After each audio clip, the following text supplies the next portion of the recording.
I just We need to are quickly turn the live. sound off. All right.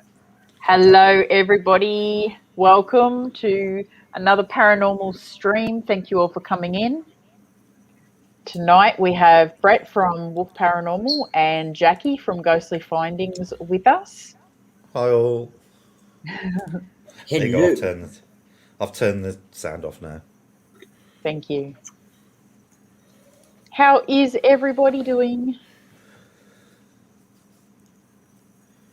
I can't breathe. Hello, Luca. Hi. Oh, because you don't have yours open. Okay. No. Happy Mother's Day to all the mothers for tomorrow and for the mothers in heaven. Good thinking, yes. Is it Mother's Day tomorrow in Yeah, Australia? over here. Yeah. Happy Mother's Day, everybody, living and past. Hello, All right. Yeah, go.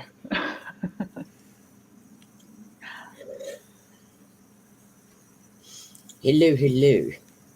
Sorry, I'm just reading the chat, sorry. Yeah, me too. I was trying to click on the things, but yeah, keep the YouTube chat out.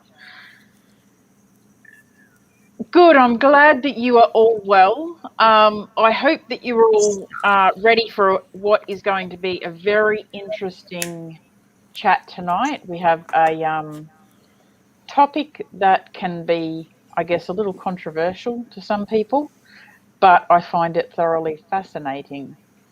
So if you haven't already and you can, share the stream, give it a like, and we're going to begin momentarily. Hi, Sam. Hi, Sam. Hello, Evelyn and Deirdre and MCAT and Kim. If Deb doesn't come up, we could always get Sam up. Mm-hmm. Do you reckon Sam would come up? Oh, yeah, Sam would come up. Okay. Deb's probably having dinner because for her it's 2.5 hours behind me. Yeah, so she's about 5:30, I think. Deb will probably pop up later on. Anyway, Yeah. there'll still be room anyway, because that's still means just 5 of Yeah. us. Sam, if you would like to join us, I can send you a link if you want to. No pressure. I'll get that out and Julie, get it did started. you see my pictures? Deidre sent you some pictures, apparently. I did. Thank you, Deidre.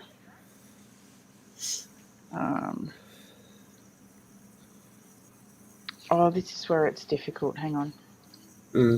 I'll do it on the computer. Mm-hmm. Yes, Julie is sporting her merchandise. I am. And I can hear an echo. That's all right. It's not only me. a little one. It's not me. Might be me. I've got mine muted. And me. No, it's muted. There it is. She will have a look at it later on, Deidre. Yeah, we just started, Deidre. We'll, get into catching up a bit later on, but for now we'll start off our conversations. We'll see if Sam wants to come up, and then we can kind of begin. There, you've just got a typical Sam response. Okay. Yeah, I sent her a link already.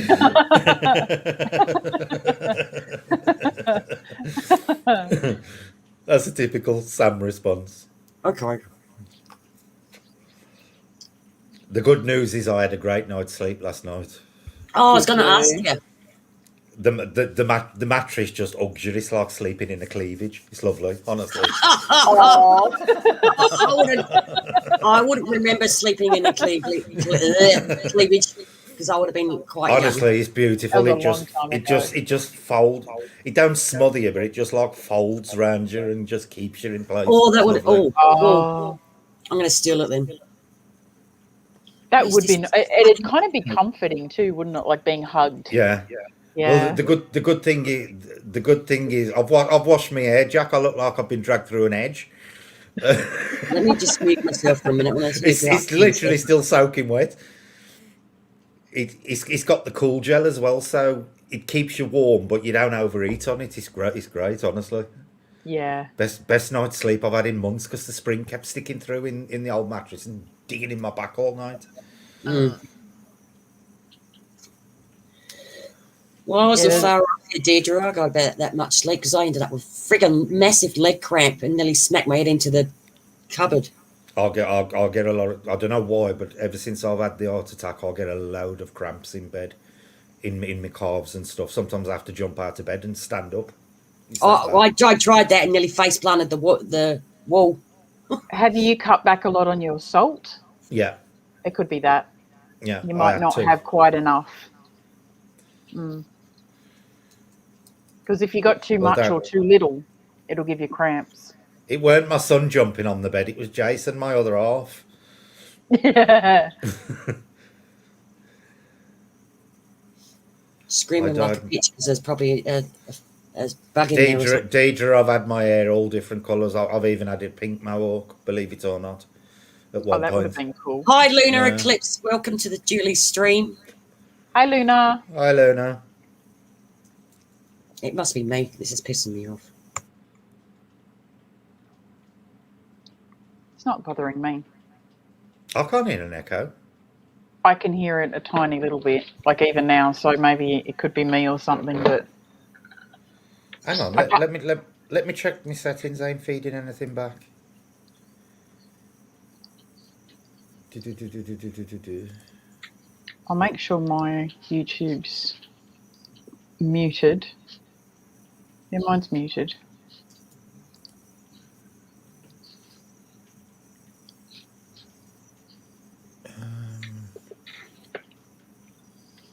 I'll just turn the stereo. Is it echoing now? I need like the tiniest little bit. Problem is, I mean, if it's me, I don't want to close my YouTube chat because I want to keep an eye on it. Has that solved it? No, it's still there a little bit. Could be me.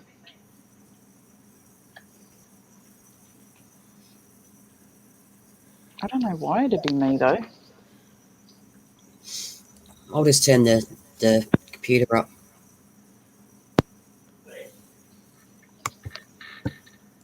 So I could hear it. Yeah, because I've actually got shit. my. What you done? That's loud. Sorry.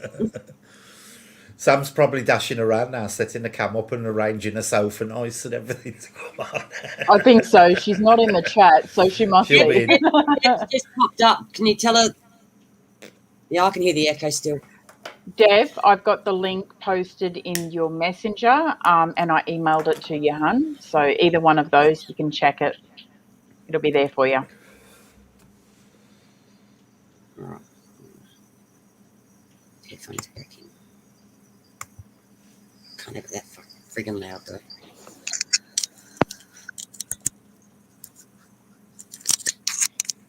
Can't even find the old properly.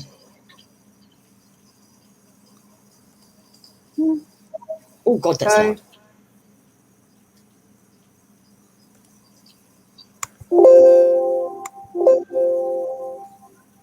You cam calling someone, Jackie. No, I just turned it down.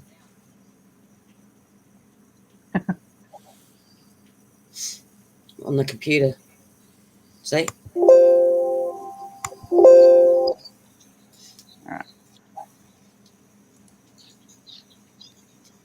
I'm going to close that and I'll open another window. See, the echo's still there and I've closed my YouTube, so it's not that. I can't do anything about it. Weird. I'm muted. Yeah, I'm muted. See, Kangas, they're not hearing an echo through the stream. Yeah, it's just us. It's probably feedback through the headphones or something. To be honest with you, StreamYards is notorious with echoes. Yeah. It's the way their audio codecs and everything works. So. Oh, Deb's using the new laptop, so it's going to be unvirginized. Yay. Unvirginized. Putting it politely, because we're Deb's popping its not cherry. age restricted.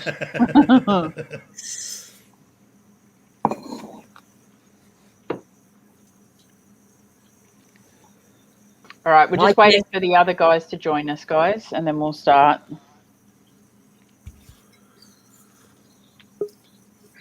Here we go. Here's Sam.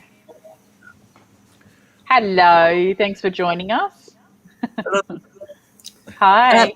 The shirt. Have you got the room arranged nicely now?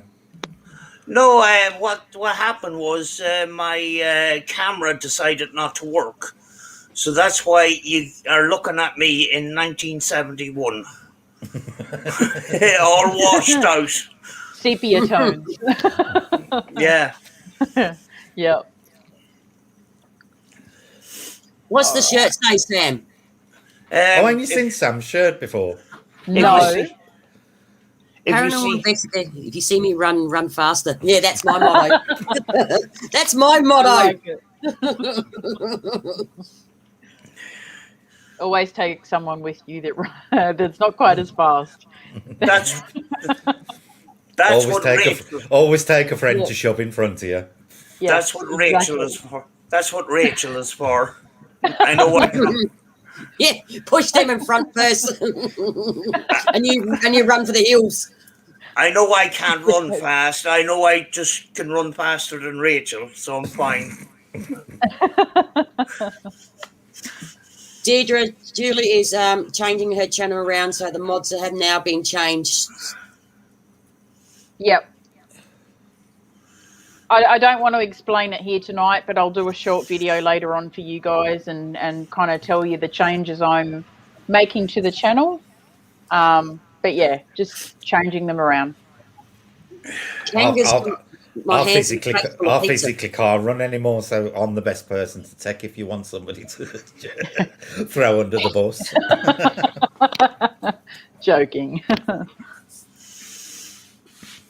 All right, so we could probably begin before Deb comes in. So it's kind of a bit of a tricky topic. I don't know where to begin, whether we start at the beginning and maybe look at the history of the Ouija a little bit so that people can understand exactly how it started and where it come from. So from what I gathered, what I looked up so far, the earliest reference I found to it was in 1891. There was a toy and novelty shop in Pittsburgh that started advertising this as a toy. Hello. Hi, Deb. How come you got the magic touch to wave it? Wave it. Who's that? How do I get to see the chat? Have an extra. Bring it down just a fraction, Deb. Bring it down just a fraction. Yep. Okay. How do I get to see the chat? Comment. Oh! I'm in. Just bring your monitor down a fraction. Just bring it down a fraction. That's it. Yeah, perfect. Thanks, Faz. See you, Dom. Thanks, Faz. See you guys. later. Thanks, Faz. Bye, Faz. Oh, he's my lovely neighbour. Honestly, he's the most beautiful soul. I'm coming to live with you, pop my Deb. cherry on now, Julie. I am on the laptop. Welcome, Deb. Welcome to the 21st century. You've got no idea this crap. Because I don't have Windows 365 on it, I couldn't afford the extra, whatever, $300-400. So I'm working off Apple technology and finding the equivalent symbols and how to make it run.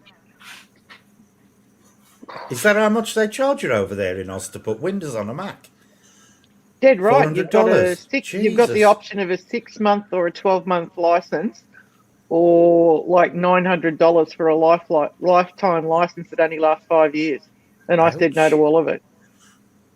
You'll get used to it after a little while. It takes a little bit of adjusting. It was because it wasn't allowing Streamlabs, and anyway, it's the drama. I'm here. Faz, my technical brainstormer, has sorted it out. So let's crack on. All right. So how is everybody? We're doing good, thank you. I just started before you come in starting on the history of the Ouija board, about where exactly it came from. And now I'm not as knowledgeable as some of you guys in this area. So if one of you would like to give us a little rundown of the history where it started. Well, I Ouija think board. that'd be Sam and Brett's ballpark. Yep. The Ouija board actually goes way back, way before the 1900s. There was originally forms of it used in ancient Egypt. It was also used in medieval times as well under a slightly different form, where it was originally called the witchboard before it was known as the Ouija board. I think the name Ouija only came into existence when I can't remember which gaming company it was actually started. Was it Hasbro or whatever they're called? I don't know. Yeah, I think so. It's them that they gave it the name Ouija board. Before then, the Victorians tended to call it the spirit board. But Ouija, and it does annoy me when people, because a lot of people call it Ouija for some strange reason. It's actually Ouija. It comes from the French and the German words for yes. That's where it gets its name from. Oui, yes in French, and ja in German as French, as yes. And that's where the actual board game got its name from. It's French and German for yes. Ouija, not Ouija. Oh, that's very interesting. I didn't actually know that it had. I suspected it had a history before the board game. Yeah. Yeah. It's pretty much as old as tarot cards. Yeah. But back it then it stems was from ruin. Yeah. Sorry, Julie, go. No, you're right. I want to listen to what you say. It also goes back as far as divination with runes. They had some sort of a board even back then, or some way of planting them in a certain way that looked like today to us would be like a chessboard from the Celts. Yep. And that's how they used to spread the runes to get a reading. So it, as Brett alluded to, it stems back a long, long way before the Victorians. Yep. And other cultures have used them. The Mayan used them in a similar way with glyphs to use as divination. Yeah. To communicate. And so, in various continents, different glyphs and symbols. It goes back to Babylonian times and even probably before that. I've tracked it back to Egypt, and there is some historians and archaeologists, some, not all. So research it yourself. Also refer in Babylonian times to divination tools with specific glyphs and so forth. So the symbology has been around for a very, very long time. What it's been called is another matter. Yeah. So I'd just like to make that distinction. Yep. Yeah. The term Ouija is a very, very modern term. If you went back to Victorian times and said, do you want to do a Ouija, they wouldn't have a clue what you were on about. Yeah. Because then it wasn't known as the Ouija board, it was actually known as the spirit board. And before Victorian times, in paganism times, it was when paganism was more rife, it was actually known as the witch board. And see, this is why I wanted to touch on this first, is because when we get into the discussions of the more modern Ouija board tonight, I want you guys to kind of remember where the board came from in the beginning as to where it is now. I'm talking to the chat there. All right, so when the Kennard Company and then Hasbro took it over and it turned into this toy and people started taking it home, the modern boards themselves, would one of you like to explain? Maybe Sam can try and explain how they are supposed to work. So how is a board meant to work? Well, it's only an opinion that I have. Yep. But I believe that most of the communication, I believe, is through the participants of the board. Mm-hmm. Yep. It's like the theory that the spirit communication through electronics works through us. Yep. Without the participants present, the board is basically a board with letters and numbers and a planchette. It needs the participants around it to work. Now the big question is people manipulating the board on purpose, or is spirits influencing their brains and minds to go in a certain direction? Yes. See, that's what I kind of wondered too, because I've heard from other people, you'd say, how does the board work? And they'd say, oh, it works off your energy, and you in part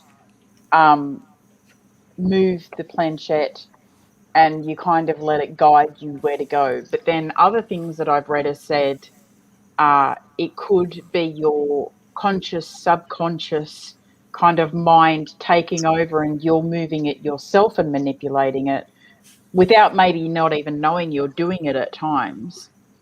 But then we know where modern history has kind of taken that as well. So yeah, there was a group in the UK that done a documentary series of bringing a Ouija board to a lot of locations.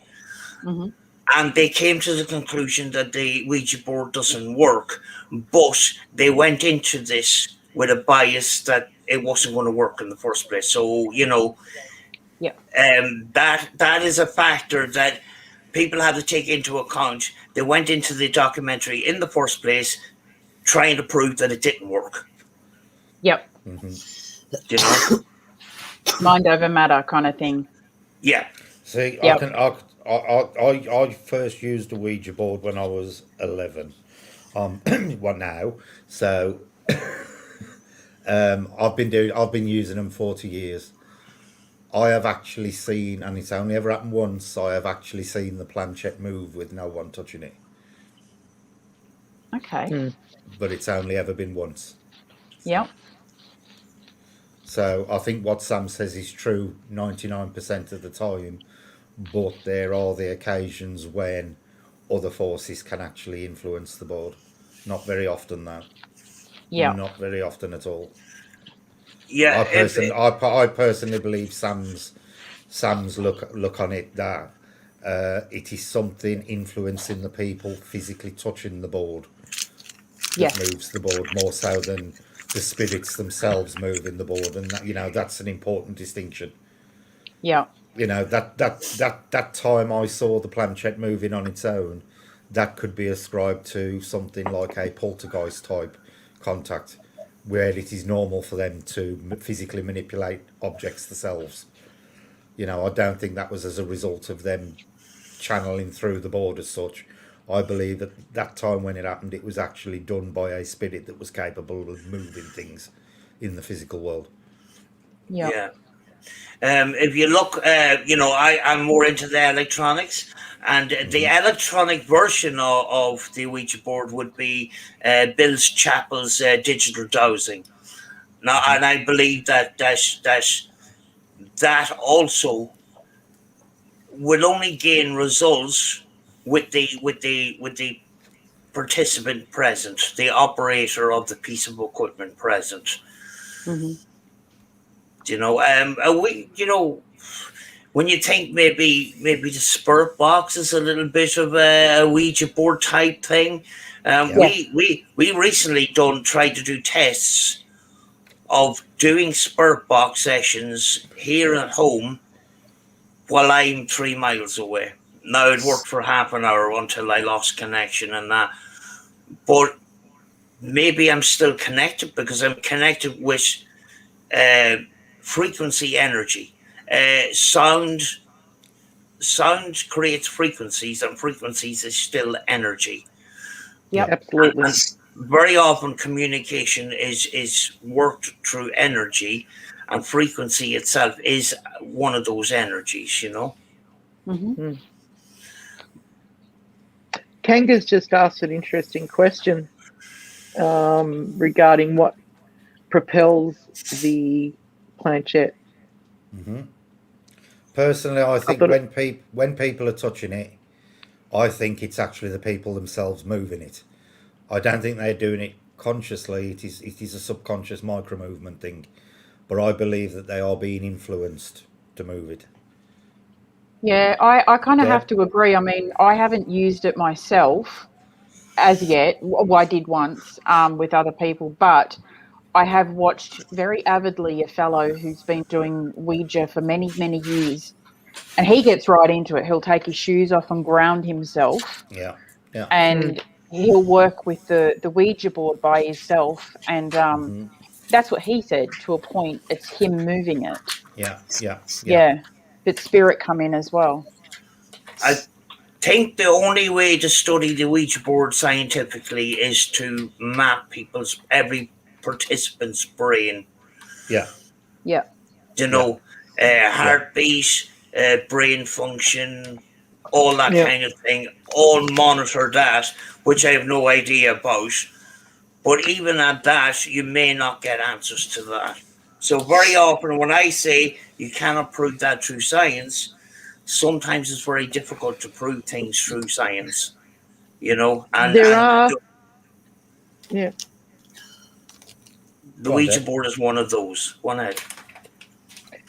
There are devices within neuroscience now that can map the brain doing all sorts of functions, but I don't think any neuroscientist, and I think it'd be a very interesting experience on 2 points. I'll finish this thought and then I'll throw it around to another that just popped into my mind.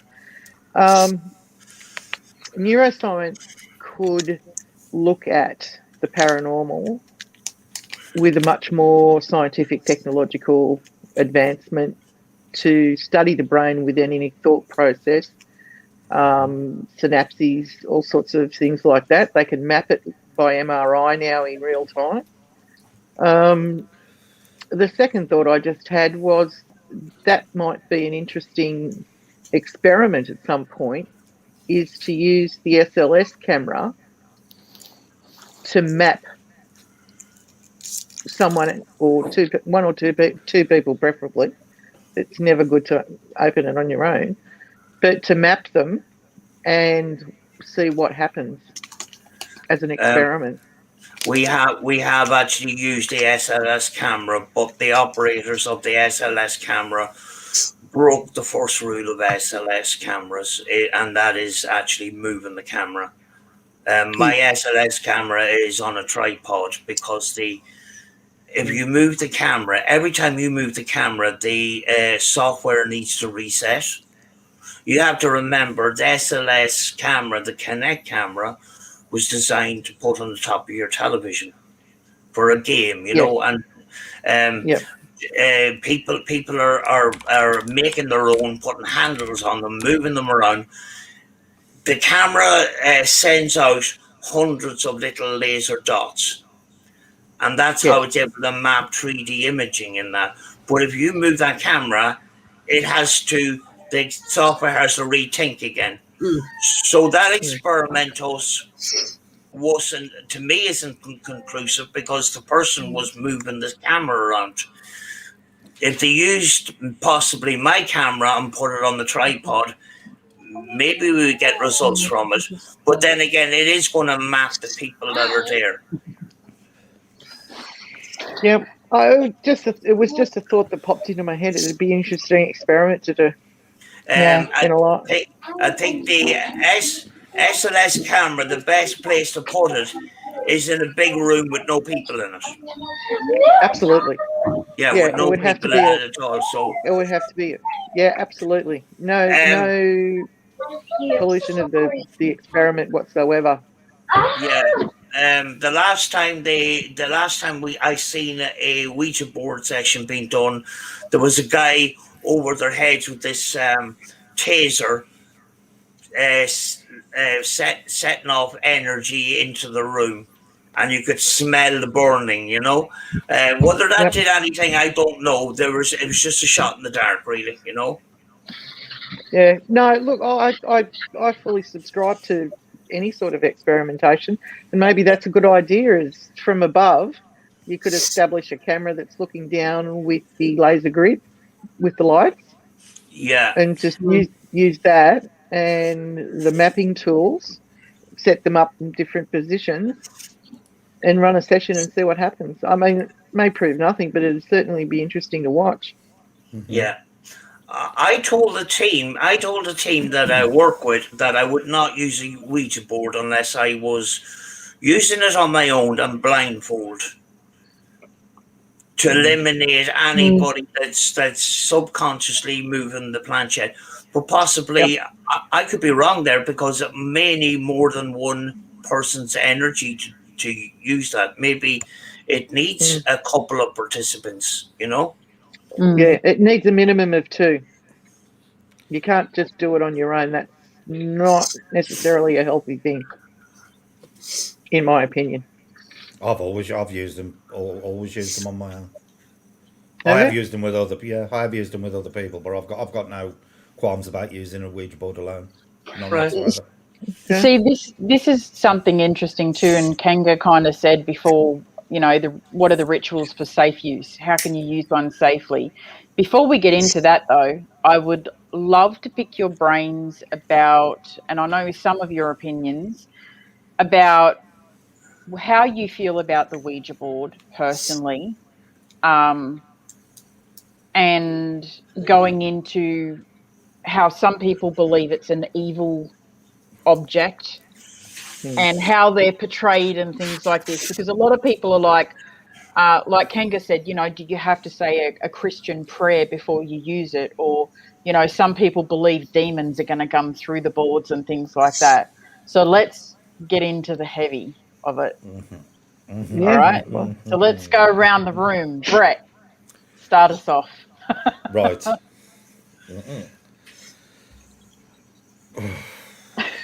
Popcorn, chalk tops. Let's rock and roll. Let's go. Let's just put it in plain English. The Ouija board is not a portal to demons. The Ouija board does not open portals of any description whatsoever. The portal is not an evil instrument. The Ouija board is not a nasty magnet that some people believe. The Ouija board is absolutely no different to using a spirit box, dowsing rods, anything like that. There's absolutely nothing else, you know, different to it. You are not going to have spirits left in your house after using a Ouija board. That is just complete Hollywood bunkum. It doesn't let things in. Like I say, no different to using the spirit board. Same things with doing prayers and stuff like that.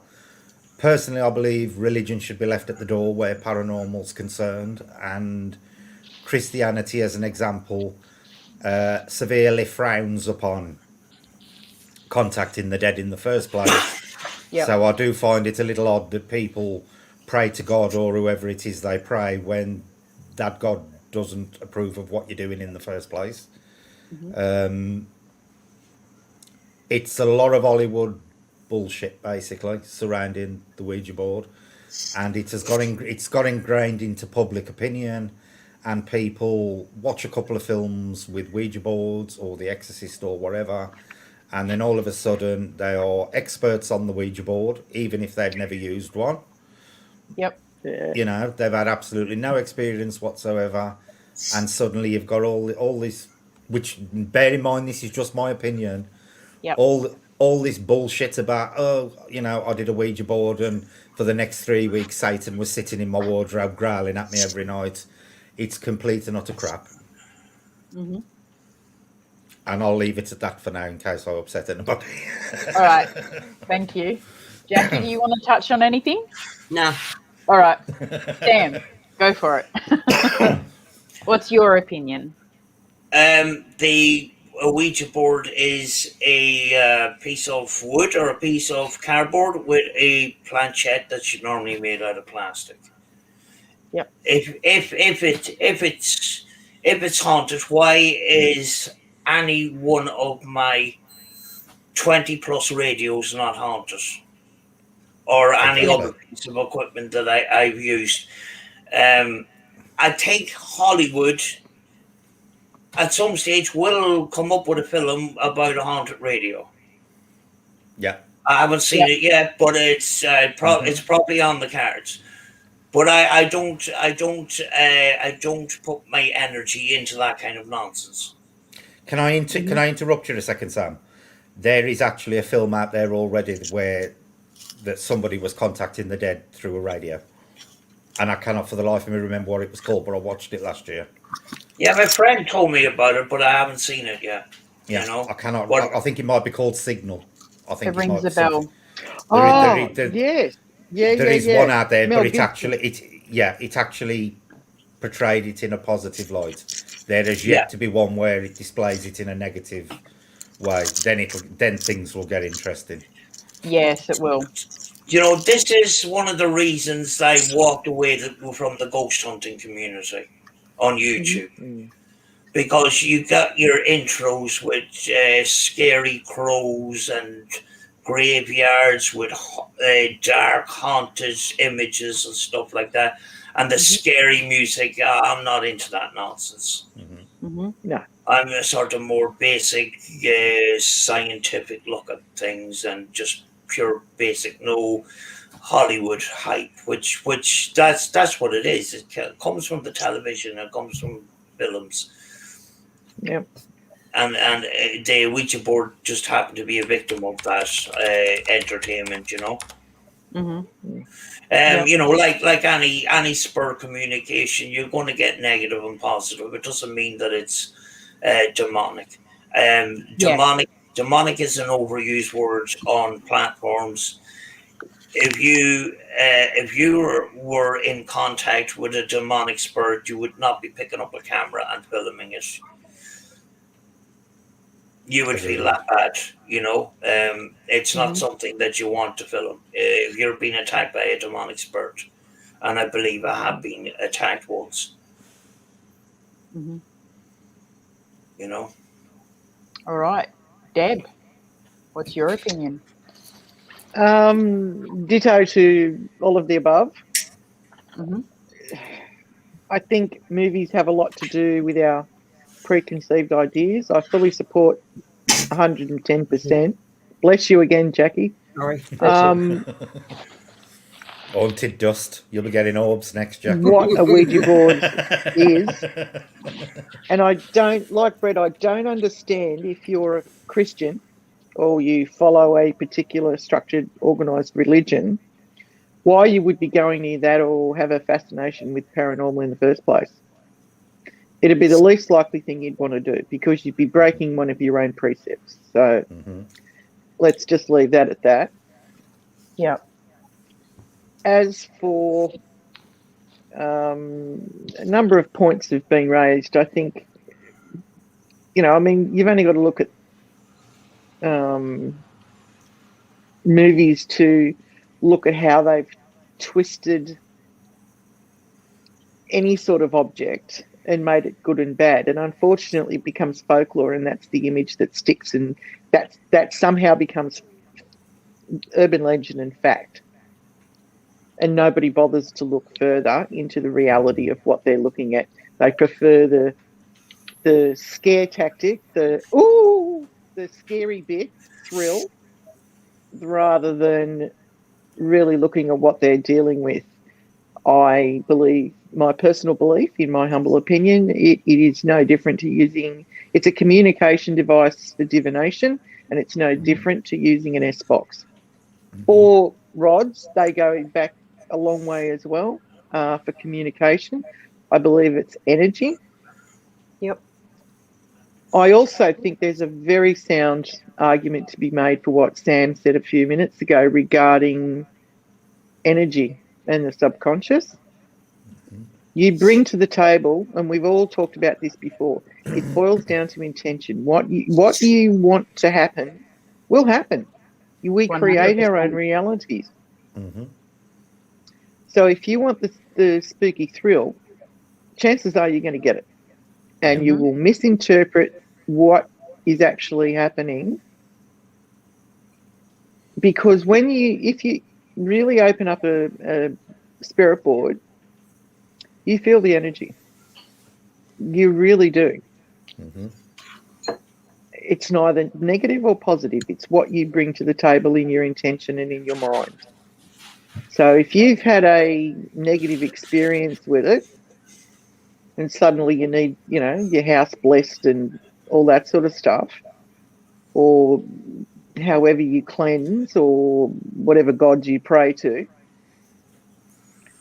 then why were you doing it in the first place? Because you really shouldn't have been dabbling in something without knowledge.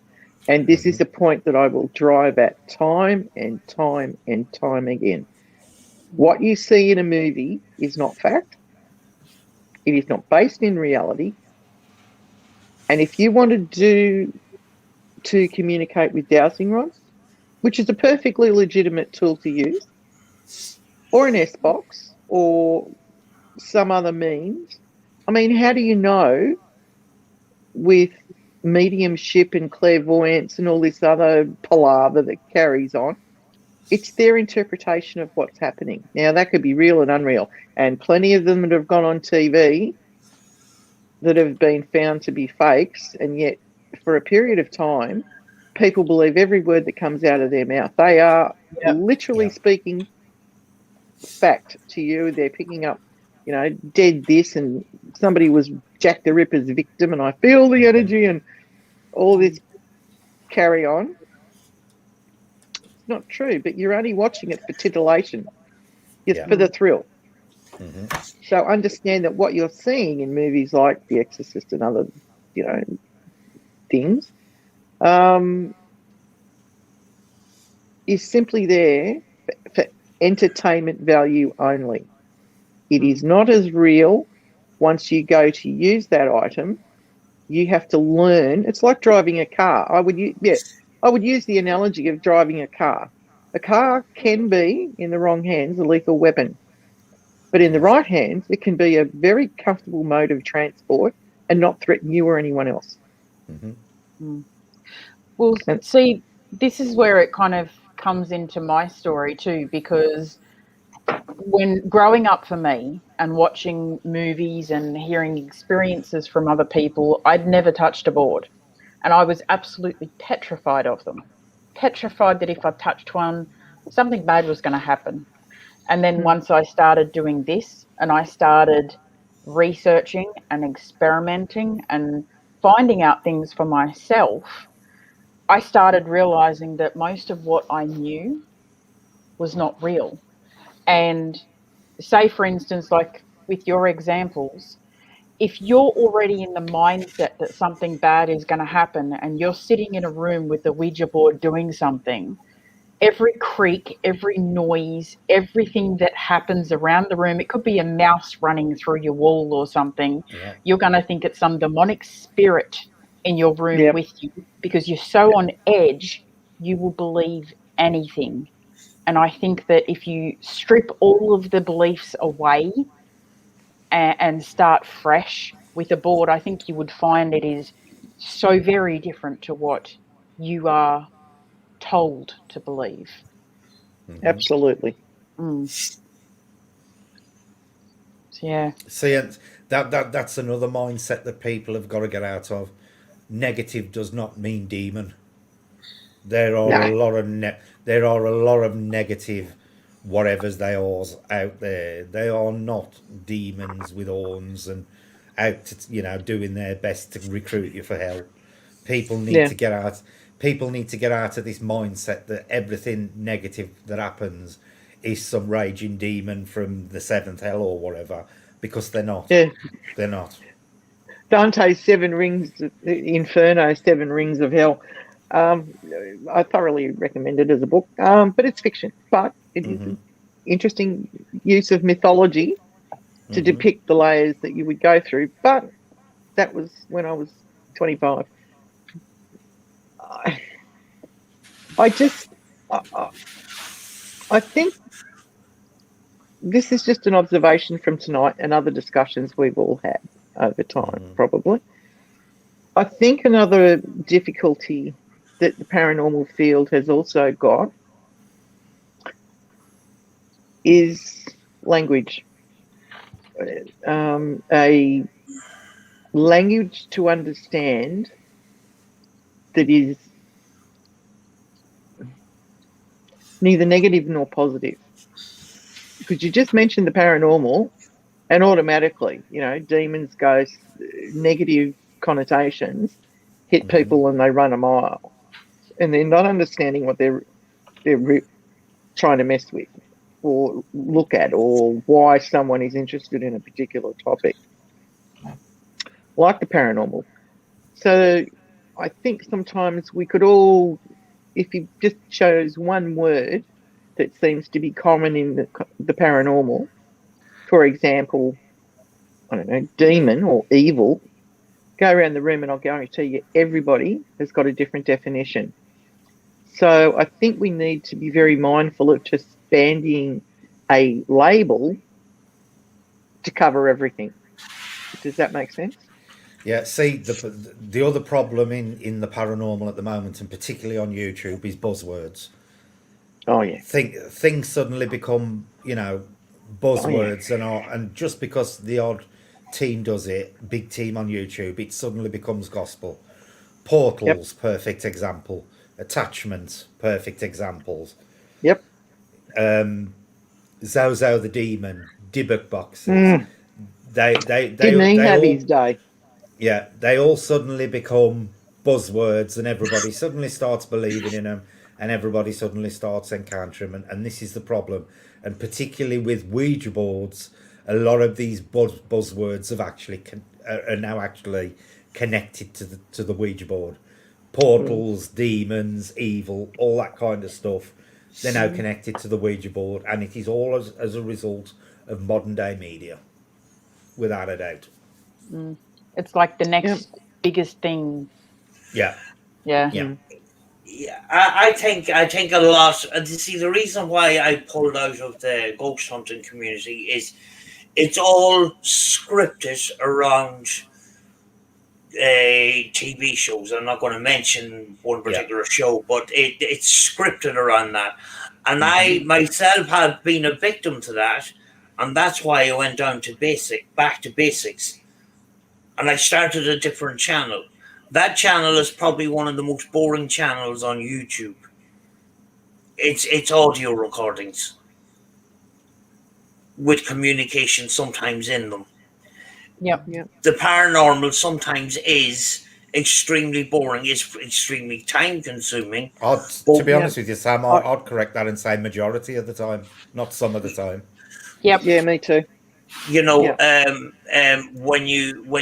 you get something, if you get communication, that's special. But in the platform world, where YouTube, Facebook, and that, some of the stuff that I find exciting, the general public think it's boring. Yes. If I get a direct response to something I ask, and I get an almost concrete answer that I cannot prove, it can't be radio. Some of the words used in it is not used in normal radio broadcast. That's exciting to me, because that tells me that a large percentage of that it's possibly communication. But the general public aren't interested in a lot of this. They want to be, they want to have the scare factor. They want to have the exciting factor, and stuff like that. Yeah. So we have to reevaluate ourselves. What is the paranormal, and what's exciting, and what isn't? Absolutely. I want to hear some of Jackie's opinions on this, because Jackie tends to be a bit nervous around certain things, and I want to hear what Jackie's opinions are. I haven't really got any. I've never actually done it. So, all right, Jackie. But what are your current what are your current beliefs surrounding the Ouija board? Why? I know you wouldn't want to do one. Why wouldn't you want to do one? Can't give you an answer. I honestly can't. I'm sorry. Your hard work tonight. Sorry. See, because when you ask a lot of people, about Ouija boards, straight away everybody has their own particular belief system surrounding them, but the amount of variance is unbelievable. It ain't one, but demons seems to be the common one. Yeah. But there are others.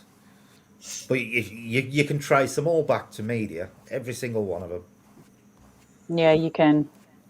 Everything's wound up for media these days. I mean, even on YouTube, I mean, everybody expects for action to be happening left, right, and centre, like Sam was touching on. Realistically, these people who make these videos are probably only out there for an hour, maybe 2 hours at the most. Yeah. And they have all this stuff happen. Yet we can go somewhere and we could be there for a week and have nothing happen. And that's real. Yeah. It's like I always paranormal. say, Julie. If things were happening with the frequency that some of these people show in their videos, it would no longer be the paranormal. It would be the normal. Exactly. Yeah. Rachel, I asked Rachel last week how many full investigations have we done on our channel, and she says 1, and she was absolutely correct, because we went to one particular place 6 times. All the rest of them were 3 or 4 hours on a Saturday night. That's not an investigation. An investigation, you keep going back. Your viewers may not be happy about it, but that's paranormal investigating. You take your information from the first night. Totally agree, Sam. And incorporate it into the second night. Yeah. Yes, maybe next Saturday go to someplace else, but keep going back to the other place. You know, that's why revisiting is very good. But take that information that you got on the first night, bring it to the next night, and when you got all your episodes together, put them all together in one playlist, and that's your investigation. Yep. Yep. Well, you never know. I mean, you could go to a location for, say, a week and run the spirit box every day of the week and go home and listen to what you've had every night, and maybe whatever you're asking them on the first night, something's going to come through on the third or fourth night, and you're going to start getting some answers and things are going to start adding up. Sometimes it takes a lot longer than just an hour or a day or something at a certain place. Well, the Ouija board is a perfect example of that, because when I first started using them, never really got much on them. Then I started to get in contact with and I ain't going to say they claim they were a dead person. I don't know, and it's like I say, the spirit boxes. I've got no guarantees these people were ever alive and are now dead or anything. All I know is I'm communicating with something. And you will find that you will get certain communicators, for want of a better word, that will start to consistently come through on the board. Exactly the same as it works with the spirit box. You have to develop a relationship with whatever you're communicating with on that board. It's not something that you can guarantee happening instantaneously, and it can take months and months and months to build up this relationship, for want of a better word. On that's the an interesting topic to talk about too. Yep, I totally agree with you on all of that. Yeah, it's like anything. You have to build time and relationship with spirit. It just doesn't happen in a half an hour. Yeah, it's like the living. I found that time and time again. Absolutely, on the particularly on the Ouija board.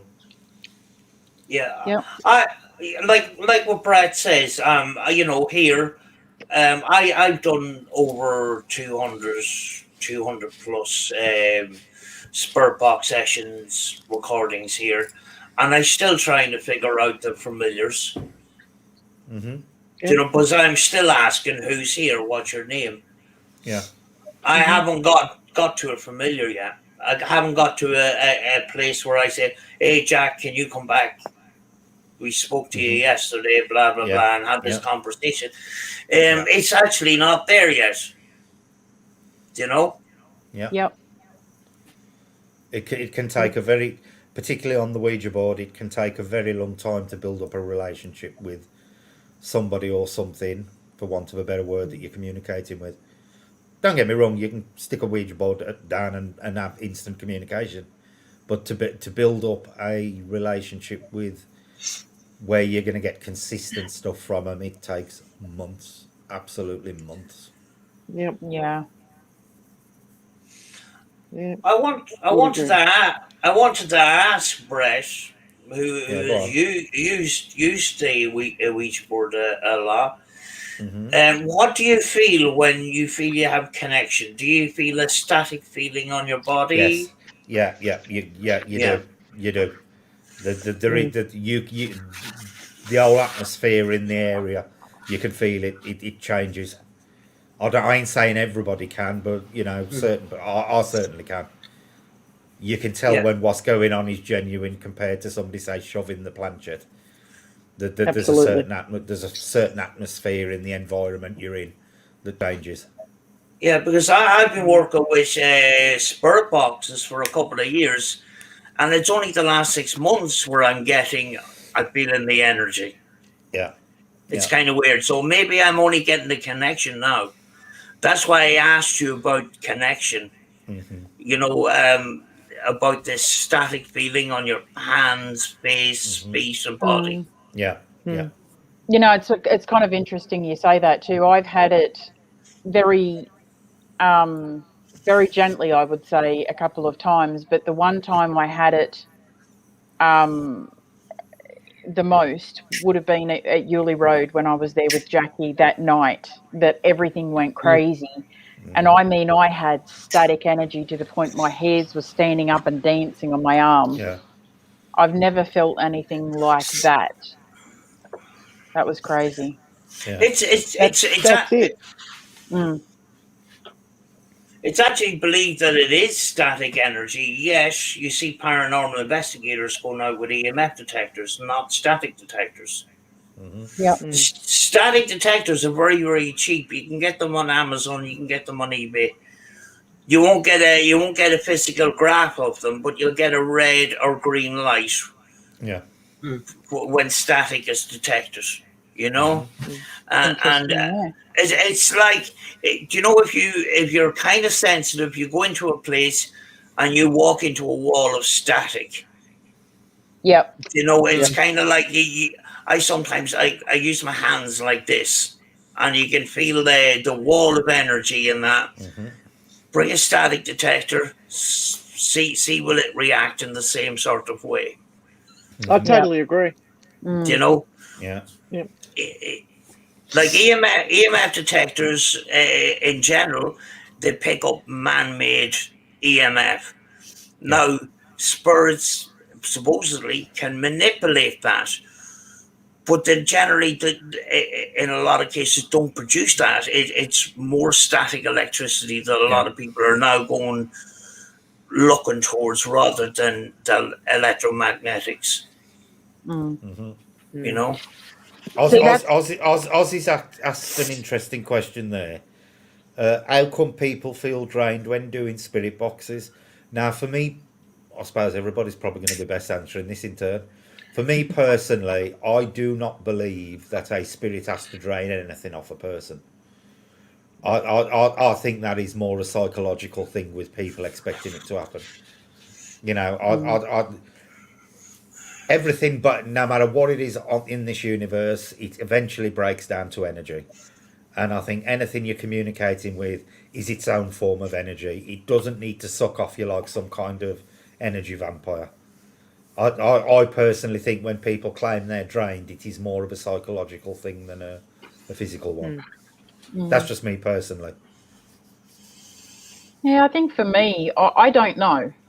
that's one that I can honestly say I don't know. I mean, a lot of these we're not going to know till we're on the other side, till we pass over. But I think maybe, I mean, people will say, well, when you're here, when you're living, you got to keep feeding your body. You know, you got to keep it energized. But is that just a body thing? Is it just a vessel thing? You know, is your spirit, as we put it, never ending? So is it an energy form that never drains? I'm of the impression of wherever they are, you know, whatever reality they are in, they are in the state where they are capable of drawing energy from that environment. I don't think they have to come into our environment and suck it off us. I just don't believe that. Oh yeah, no, I believe they could. If they needed to energy, they could get it from anywhere. Definitely. Yeah. It's I think it's a difficult one because I didn't believe in paranormal investigators going into a place, and I went to a particular place where a guy called Andy Matthews, who lives in the UK, way back years ago, he was involved in paranormal investigations on the television, and they were true investigations. They were not fabricated in any way. And he brought a paranormal crew with him, and they had nothing but trouble with everything that they had. I went to the same location. We brought thousands of pounds worth of electronics with us, and we ended up with nothing at the end of the night. Even our torches went, and that's why we had to go home. Yeah, Kanga's just brought up a point that I was just going to say. Mental fatigue can translate to physical fatigue, so super prolonged concentration could well make you physically tired. That I was just about to mention that when you're doing stuff like this, you are concentrating intently. I think that is where the tiredness comes from. It's mental fatigue more so than physical fatigue you're experiencing. And you're also, it's not just a straight up mental or the static and everything else. You're looking at a broad spectrum of things that you engage with. Your entire body engages when you're in that space. So your emotions, you're trying to keep, you know, it's natural for everything to be heightened. Yeah. And we only use a very limited amount of our senses as it is. Yeah. The brain reacts. It's like with my sister Anita, and I know I've told it, but as an example, I would use an epileptic. They're like strobe lighting. They can't go anywhere near it because it triggers a fit or an episode. Static electricity is around us all the time. And some people are more sensitive than others. Yeah. Like go and stand under a power tower for, 10 minutes. Well, probably not even recommended. But we've got a famous case over here. We've got a famous case over here, Deb, that involves, one, it involves a black monk, and two, it involves children in a ring that sing Ring a Ring of Roses and disappear, and they actually manifest between the legs of an electric pylon, and there is absolutely no way you can do any kind of investigation on that because K2 meters and everything just go crazy because you are literally standing within a pylon, an electricity pylon. We're standing in an energy field right at the heart of it. Yeah. Well, the people on YouTube, they say, oh, well, we can't do an investigation there because we can't bring our equipment there. But you can monitor it. Yeah. It's going to be flipping boring, but it only means that you cannot take electromagnetic measurements. It doesn't mean that you can't do an investigation. But see, that's the thing. People think in an investigation, you have to use this piece of equipment, then go to this, then go to that. It's all a script. Yeah. It's all a script. People need to get out of that script of the television shows. Totally agree. Totally agree. Yeah. Yeah. Totally agree with that.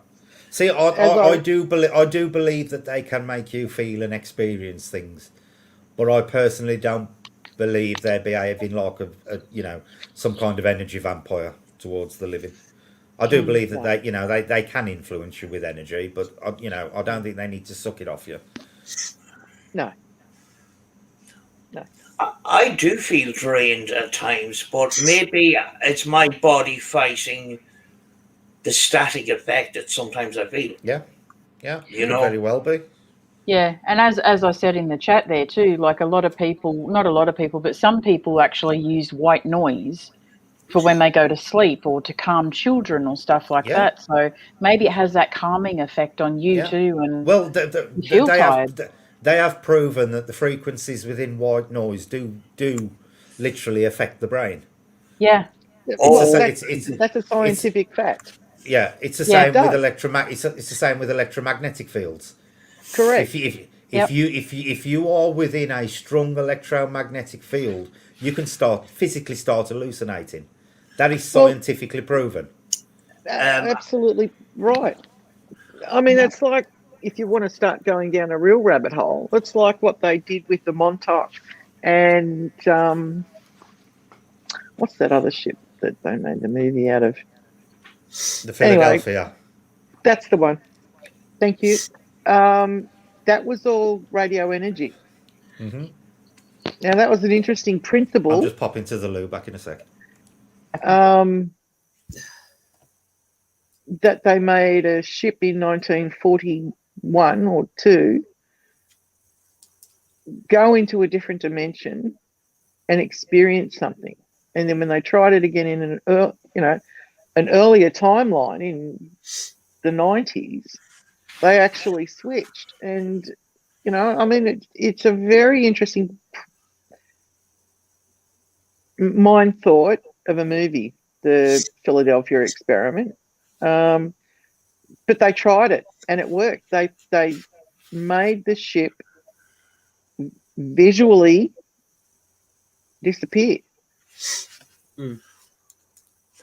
I actually It's crazy, isn't it? Yeah, well, it is. Yeah, I actually put a post on my channel yesterday about 18 hertz. There is an app you can get on your phone, right? And it's a frequency generator. If you set your frequency to 18 hertz, it is possible that frequency can make you hallucinate, because that 18 hertz resonates with the frequency of the human eyeball, and it will cause it to vibrate. I turned it on for a half an hour. You cannot hear it. The human ear cannot hear below 20 hertz. So Correct. we're surrounded with frequencies all the time. 18 hertz can cause people a vibration in the eyeball and cause them to hallucinate. There's other frequencies called the brown frequencies that actually makes people go to the toilet. Yeah. And there is other frequencies too that makes people do all sorts of things. You can break a glass. You can collapse a bridge if you match the frequencies of a bridge, like the soldiers a long time ago. When you're marching across a bridge, they've been responsible for lots and lots of collapses of bridges, even though the bridge is able to hold them up. But because their march matched the frequency of the bridge, it caused the bridge to collapse, and that's why it's well known after 1940s, I think it is, to the military break step crossing the bridge, did not march in the same. That's a well-known fact. Yeah. Wow. Yeah, but there is an app. I'm not a fan of ghost apps, but there is an app, frequency sound generator. There's a little yellow tag, and you can run 3 different frequencies, and if you get the right frequency, that frequency is resonant with spirit communication and stuff like that. There was a guy called Bill O'Neill who used to communicate with spirits. He had 2-way conversation, and it wasn't a spirit box. It was actually it was actually a frequency generation that he was communicating with, but he had over 20 hours of recordings of two-way communication through frequency alone. You know, so there is apps out there that are useful in the paranormal. Just I'm not a fan of ghost apps, but this frequency thing, I found it very, very useful. There's 3 different banks of frequency there that you can use. But if you turn on 18 hertz for half an hour, you'll feel a tiredness over your eyes. Wow. I mean, you talk to any old. I mean, I was interested ages ago and hung out with people that used to use ham radios, and they will tell you similar stories that at certain frequencies, certain whatever, they get communication with what they believe is another ham radio operator, when in actual fact it's something breaking through the white noise. Now, there's a lot of experimentation now with people like yourself, Sam, and the human body, but they're starting to build evidence. They haven't presented it yet, but they're starting to build a case that the human body will respond to certain frequencies. Not everybody is the same, but the human body will respond, or the mind and the body will respond to the point where it will have an effect of some description. For example, like you were saying, the brown noise. There is actually a belief at the moment that there's a frequency, and it's somewhere in the 500 hertz range, that actually physically heals the body, if the body is, subject to it. How true it is, I do know, but it is actually, a common belief that is actually gaining ground. Yeah, I think it's 538. I think 538 hertz. I think. Yeah, something like that. Something like that. Yeah. Not quite sure. Well, the Egyptians believed in it. I mean, the latest people that have really gone into studying what the Great Pyramid is, it was never a pyramid. It was never a burial chamber. And there is long-standing hieroglyphs and cuneiform symbols to confirm that now, with better understanding, that the Egyptians were using the Great Pyramid. It was a healing chamber. Well, there is actually an interesting experiment that anybody can actually do with a pyramid that demonstrates how the pyramid shape in particular has really strange properties. If you get yourself a pyramid and you stick yourself a blunt razor inside that pyramid and take it out a week later, that razor will have pre-sharpened again. It will have resharpened itself. And it only works by putting a razor inside a pyramid. And anybody can try that. Can try that experiment, and it does work. A blunt razor will be resharpened if you stick it inside a pyramid for a period of time. There is something about the shape of a pyramid, like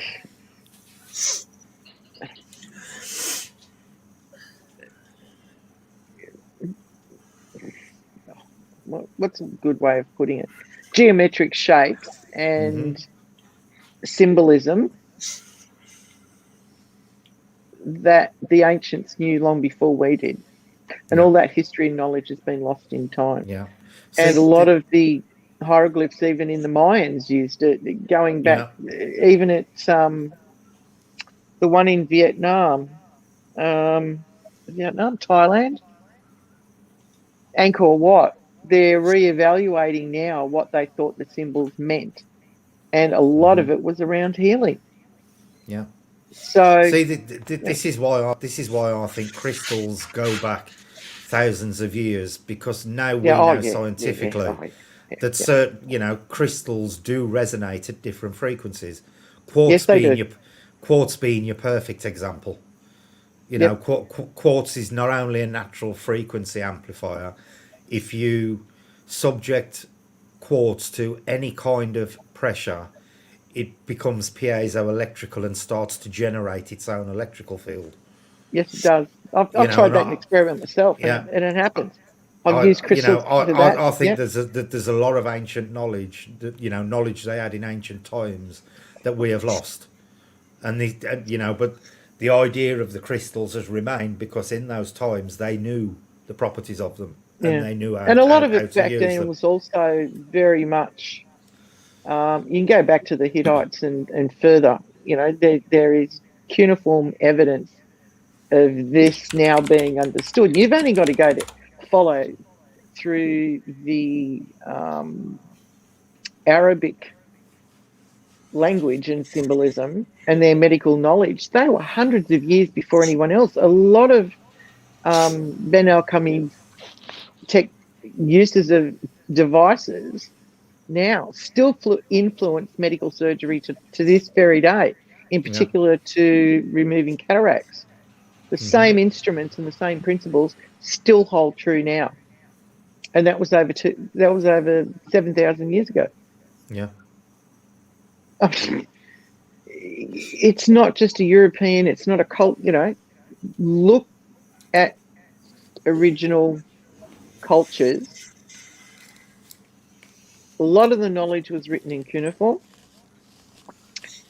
when humans started to write. A lot of it was originally oral tradition. And when the Great Cataclysm happened, and I'm not a big supporter of it was an asteroid, there was a shift in polarity of energy.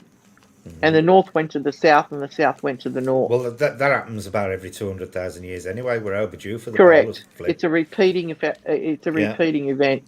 We're actually overdue for it. We're overdue. Yep.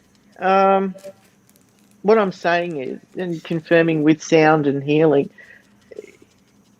I don't think even the word paranormal does justice to what we're starting to learn now about frequency and the impact on the human body, for positive and negative. And I'm certainly not going to refer to a negative because everybody's frequency will be different.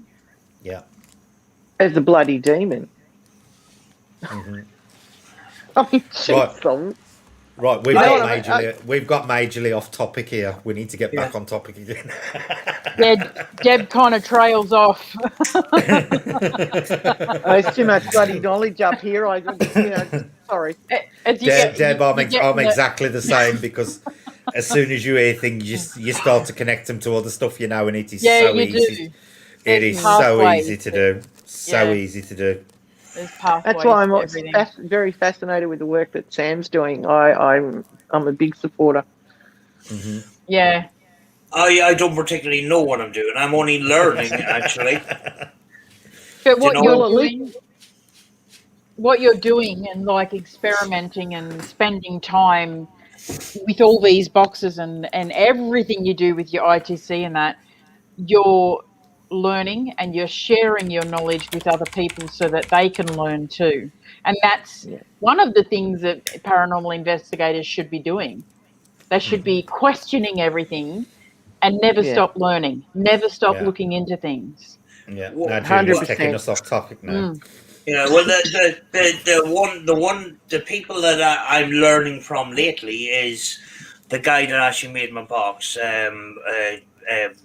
Rob Hernandez, and his friend Josh. They're both audio engineers that are into the paranormal, and that's a great source of because you got experts in the field. They're not paranormal experts, but they're experts in audio. Yep. Where can you go flipping wrong there, like? Yep. Exactly. Yep. Exactly. Yeah. Okay, Julie, do you want to open the chat to see people's opinions of the Ouija board? This is going to get good. Absolutely. All right.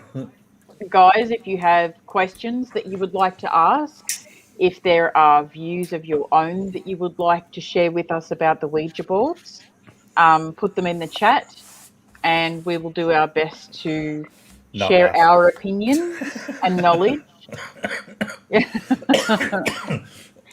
Well, we've got a little bit of everything I've been watching the chat as we talk. and we have a mixture of people and beliefs, so it will be interesting. Bring it. Brace yourselves. Brace yourselves. says. Yeah, literally. Come on, folks, let's hear them. So why does it actually scare you, Deidre? Is it Deidre or Deidre? I was looking at the same thing. Yeah, I think it's Deidre. Deidre. Yeah. Deidre.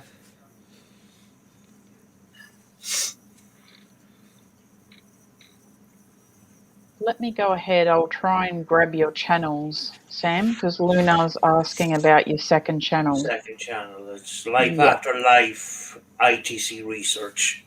Yep.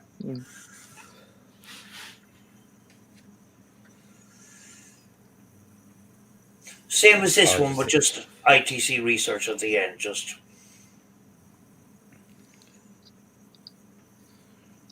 Hi, Sandra.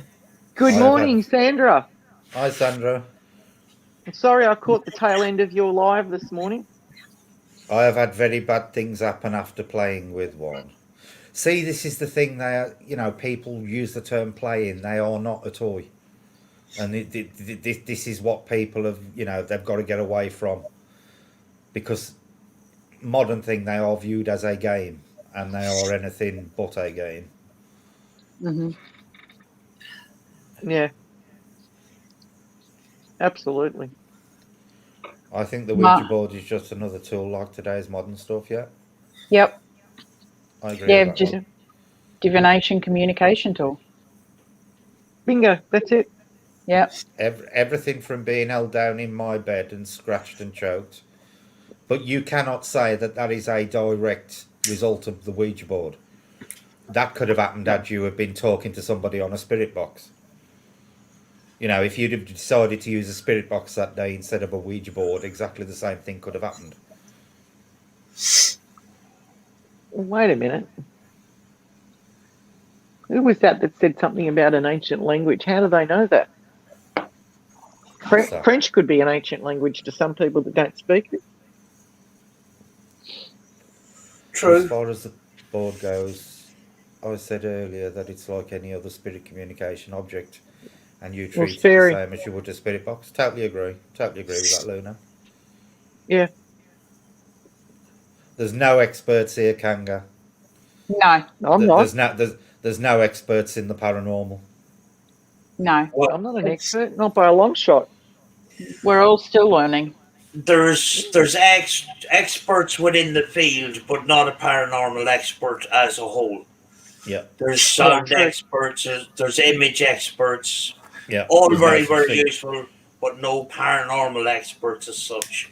Regardless of what anybody claims, there is no such thing as a paranormal expert. Yeah. You are dealing with things that are unproven. Yep. That's why I like working with energy work. Yeah. Luna said, I feel it should never be used as a child's toy, in my opinion. Totally agree with that, Luna. 100% agree. Yeah. And it shouldn't be marketed as one either. No, definitely not. Kanga's question, how do the intentions of the participants affect the overall experience? Personally, I think it's like every other thing you use. Same with the spirit box. I believe if you sit there with a negative attitude, or you sit there expecting negativity to occur, that is what you'll get. Same with positivity. I do believe that you reap what you sow, basically. I agree. I think that if you're going to go into something with a negative mindset, you shouldn't do it. You should wait for another time when you're in a more positive mind frame, and then. I wouldn't say you shouldn't do it, Julie, because if you want to experience negativity, it's probably you're going to get it. It's probably the best way to go into it. If you decided one day you wanted to experience the negative side of the paranormal, I think you'd be more successful if you went into it with a negative attitude rather than a positive one. Okay, so what I meant by that was if they're walking into it and they're scared out of their wits about what's going to happen, then they shouldn't use it. Yeah. That's what I was trying to say. Totally agree with that comment. Yeah. I mean, I do recordings every day, but I don't do them every single day because there's sometimes I'm not in a great mood. I've set up for a recording, everything goes wrong, I start cursing and swearing. I can curse all I want because I live on my own, and some of the curse words I've actually invented myself, and then I said, I can't go record after this, because what's going to come out of the smart box is going to be F and B, and I'm not focused. I can't. You need to give that attention to what you're doing. And if you fear this, don't do it. If you got fear, don't do it. Fear. The greatest risk in fear is fear itself. Taking a quote out of a very famous book, June, fear is the mind killer. Yep. Great series. Yeah, and it's being redone. It is one of the truest sayings there is. Quotes there is. Fear is the mind killer. Yeah, absolutely. Not me, Brett. I don't need any more negative things. I already have enough. But see, Mark, by adopting that attitude, it is like you're acting as a magnet for even more of it. And this is why I think a lot of people, when they're depressed or down, seem to experience, constant bad luck, because I think you are affecting your environment. You're pulling more of it in. It's only when you start to look, start to deal with things more positive, then the more positive things start to come again. Absolutely. And that links back into a statement that Sam made earlier about what's moving the planchette, I think somebody asked. And that mindset, conscious or subconscious, will translate. Yeah. It will have an impact on what you're trying. You're playing with it to do what? What's your intention? What is it that you're really setting out to do? Yeah. And if you're sitting there half scared and half thinking. Yeah. If you go into a Ouija board session expecting demons and things flying off the shelves and stuff like that, that's probably what you're going to get. Totally agree. It's like a magnet. Yeah. That's the sad thing. People are into the paranormal, and the negative comes out first. To me, the paranormal has been very positive. Me too, Sam. Me too. We've been over in Rachel's house, and we, crack jokes and stuff like that, and actually, they laugh with us, and laugh at us, yes, we get a lot of trapped souls and stuff like that, but it's not negative towards us. No. Yeah. I've been called every name under the sun, but that's a small, tiny percentage in comparison to all our recordings, which is hundreds of hours. That's where it comes back to the social media too, because I think a lot of people that are getting into the field and are already in the field are in it for the wrong reasons, and they've completely lost sight of what the paranormal is supposed to be about. Instead, they're changing the face of paranormal. Yeah, they are. Yeah, I totally agree with that.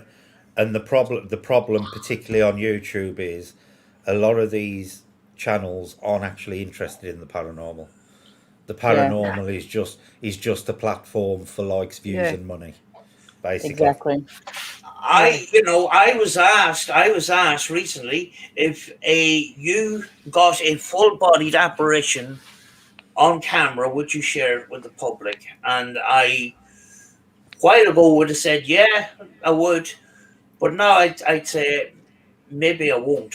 Maybe I'll just keep it to myself. And that's where a lot of these people that are passionate about the paranormal, they're not going to share their evidence because it's just not appreciated in the social media platforms and stuff. But how many of them over time have been caught out faking, using fishing line to make a door shut, and one piece of kit that others like to use, and I've got nothing against recorders being used, but it's a known fact in the electronics world, in the engineering world, that the DRS6 60. Sony that a lot of investigators use and think is the best option for capturing generates Demon. noise. Yeah, it was Generates- actually voices. That's your best And so recorder there. Yep. So Sony recorded it. Recalled it. Yeah, Panasonic recalled the DR60 because it was actually recording its own inner workings. Not Correct. ex- And sounding growly and scary. It's like I said, I highly doubt there was thousands of secretaries out there doing dictation and having Satan growling at them. It actually was the first recorder to use an ADD chip, and the ADD chip was mistimed. Yeah, and that was according to Josh, who was a sound engineer. Yes, there's great EVPs, but he says they're difficult to work with. They're very, very difficult to get good clarity, and when you're trying to clean them up, it is really, really hard. And the recommendation I got from Rob was the Olympus 4100 PC. You can get them for about £30. I've actually ordered 2 of them. Mm-hmm. I've got one. Yeah, they're partly Josh says they are pretty quiet and clean. Yeah, I've read that. Yes, the reason why a lot of the time the long play, the lower quality, is that you bring in frequencies into that recording. Into the recording. Yep. Yeah, you can also use a PC, use Audacity. Use a bit of white noise in the room, not to oversaturate the recording, but you can use frequencies and you can use water, you can use static from a radio with no stations on it, and it works in the similar sort of way. But that's my recommendation from audio engineers is the Olympus 4100 PC. Mm-hmm. I also was Olympus make good quality products. Yeah, I have another one here, and it's supposed to be Sony's version of the Holy Grail Panasonic DR60, and that's the Sony ST25, which I'm only testing at the moment. Yeah, I've got one like that. Yeah, I've got one like that. I find it all right, but it does allow a lot of. There is some static cleanup. It is noisy. Yeah, so, it is noisy. Yeah. But Pocket again, Watch said, hang on, Pocket Watch there says, in that case, where do you all stand on monetising paranormal channels? I have got no problem with people monetising their channels. My own channel is monetised. The problem I have got is when people are more concerned about the money than they are the paranormal. I never even bother asking for likes and subs on my channel. I don't even bother asking for that. You know, because you get a lot of people who go, oh, look, don't forget to like and sub every 5 minutes. I don't do it because the paranormal is the focus of my channel. You know, anything that I get money wise is just invested back into my channel. But I never ask for money on the channel, same way as I don't ask for likes and views. Because the YouTube for me is just a platform to get my views on paranormal out there. It is not the paranormal is my platform for getting money and views. See, I don't know what me, everybody else's thing is.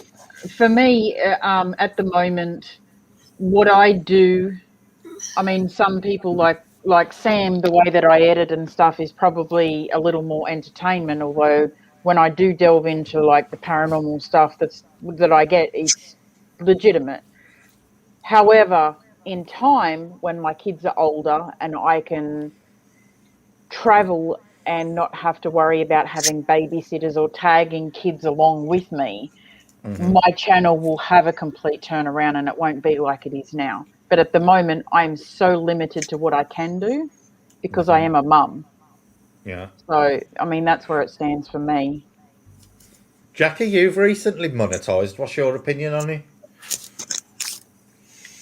On monetising a paranormal channel? Well, I'm monetised. I'm a paranormal channel.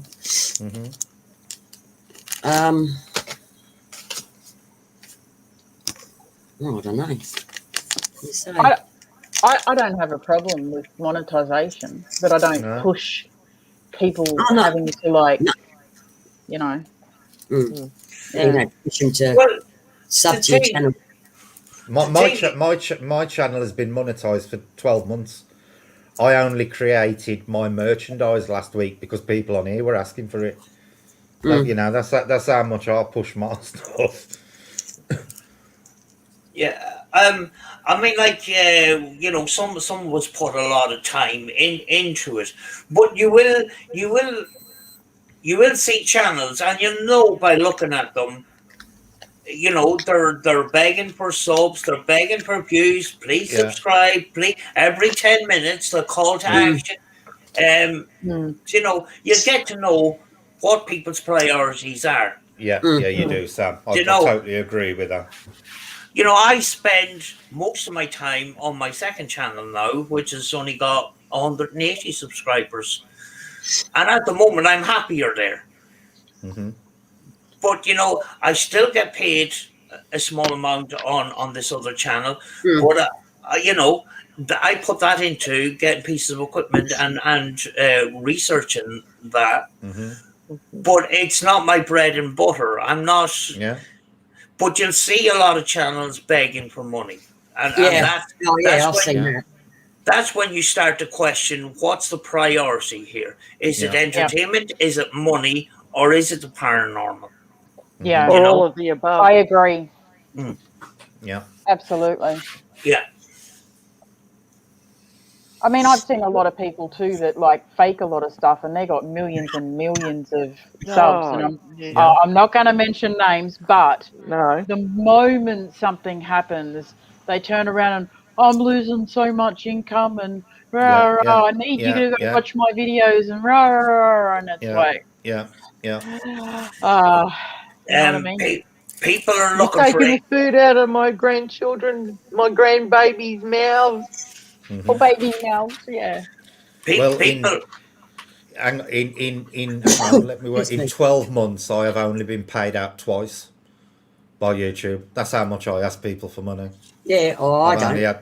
I've only had 2 payments in 12 months because I don't bother asking people. Yeah. It's there if they want to give me something, and it's always appreciated, and it always goes back into buying something for the channel. My boy. Yeah. You know, but I wouldn't sit there going, "Oh, please send me money." Oh, no. Well, Same with, I don't even bother asking for likes and subs. Well, here's something for you, okay? This is how much it means to me, right? I actually turned off my super chats because I can't be bothered with it. And I don't have memberships or anything on my channel either because I'm not in it for that. So there you go.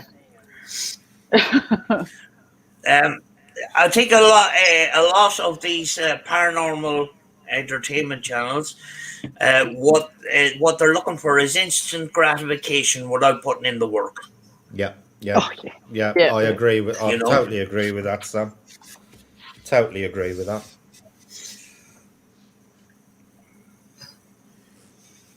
Kanga said for paranormal channels, if it helps buy equipment to investigate and helps widen the places you investigate, she's okay with that unless you have 1 billion subs and make money. And usually it's those ones that do ask for it, Kanga. Yeah. Oh, absolutely. Yeah. Oh, yeah. Yeah. It goes back to Frank Sumption. Frank Sumption made spirit boxes. But he gave most of them away. Most of his Frank's boxes, he actually gave them away. He put the circuitry diagrams on his website and says, try this circuit and see how it works. Never got any money for it. Yet there's people using those techniques now and taking the glory for it. I'm not going to mention names, but you don't have to. There's only one that's doing it. You know? Yeah. It's sad. He believed that the paranormal should be experienced by everybody, and it shouldn't cost money. I believe so too. I think a lot of people come on here and they pick a popular subject like the paranormal because they know it gets views and they think that they're going to make it big, and some of them do.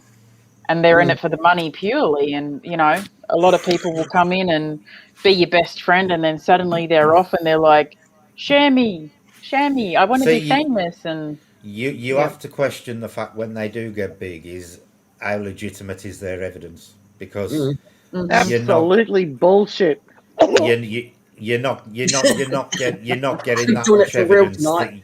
that you can be pushing out 2 or 3 videos a week and claiming that your videos are packed full of paranormal evidence. It is physically impossible to do because it's called paranormal for a reason.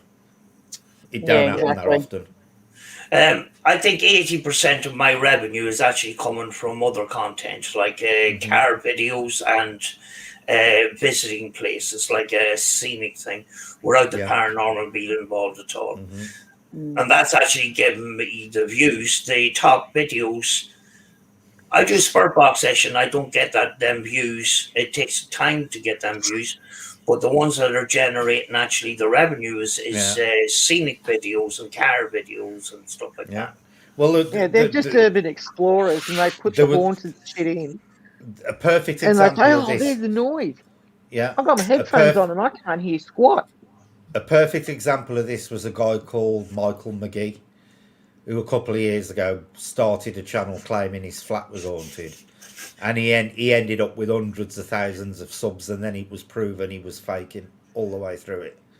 You know, that proves how they grow.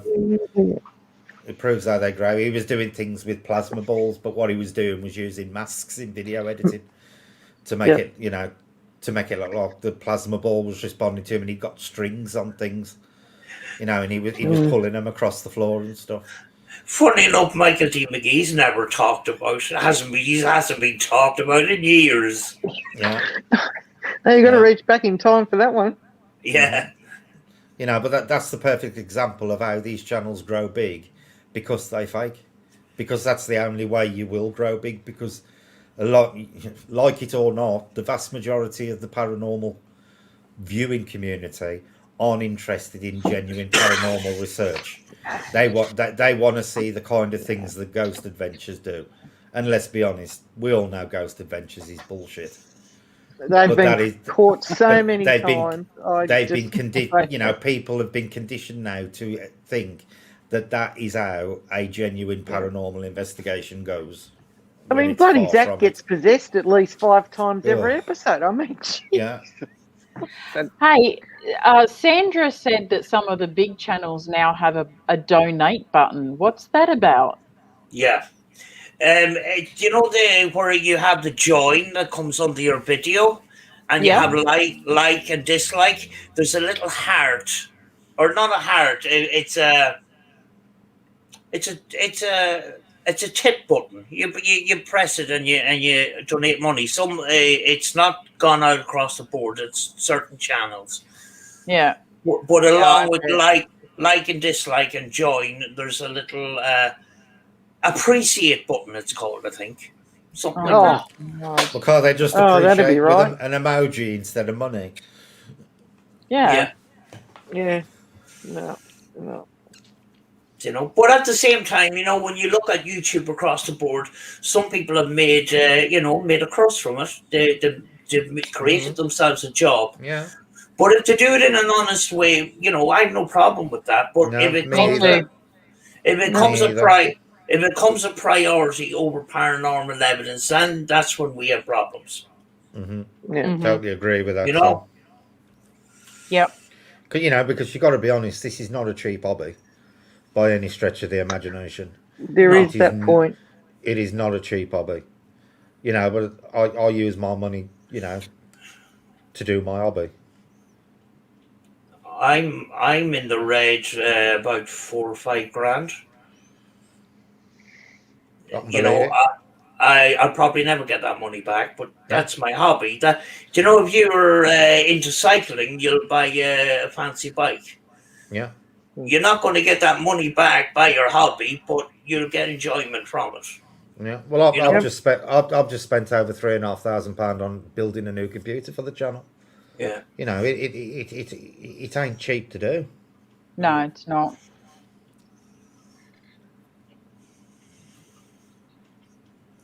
Even when you look into like traveling to different places, and you know, Yeah. if you have to You've stay got to take it somewhere all into- overnight, and then You your know, equipment and you've got fuel, accommodation, wear and tear on your vehicles. yep, You know, food. the equipment itself. Hmm. You know, I'll pay £20 a month for my video editing software. You know, it all mounts up. It It does. it ain't a cheap hobby. It ain't a cheap hobby by any stretch of the imagination. No. No, it's not. You know, people think you just go out to some abandoned building, do a bit of recording, and come back. You know, there's a lot of Yeah. expense in doing that, believe it or not. Takes a lot longer than they think too. Yeah. Deidre said, "Oh my God, yes! If the ghost hunter crew ever saw a real ghost, they'd have a heart attack." What was I going to say to that? Hang on, I've lost my train of thought. That's the thing too. If you guys pay attention to a lot of these videos and shows and things, you will pick up on what is a genuine response and what is fake. There are Yeah. Yeah. telltale signs in body language. Yeah. And Yeah. absolutely. I don't do actually subtitles in my videos. The evidence is there. Sometimes I get good communication, sometimes I don't. I don't need to. Back in a tick. Okay. If I put subtitles in my videos, what will happen She is don't know how to mute the camera now. Look. No, I'm trying to mute them. It's a little button. Oh, See, you've got all your volume ones. That one there. I got you now. It's up the top. Mute. Oh, hang on, I'll do it for you. Hang on. Oh, I'm showing her on the bloody keyboard. I should have been showing her on StreamYard. Oh my God, Julie.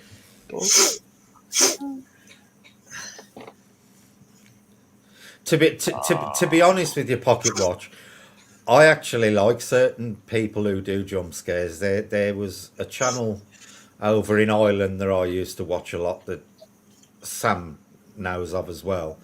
And this person used to go out and do a lot of investigating, but they used to get totally terrified and frighten themselves every single stream they did. And I just used to watch it for the entertainment value of guessing how long it was going to take them to freak out, basically. yeah. Thing is, near the end, he actually did have reasons to be feared, because he went into a cemetery in Ireland, and he got stick for it. Mm-hmm. Somebody came along and says, "How dare you do this in a graveyard?" And he was followed home and everything. He was absolutely terrified. He says, "I've had enough of this. I think I'm going to give up." Yeah. I rang him then after the stream and I says, "Listen, you know, some people, they don't understand everybody. You know, things have now changed.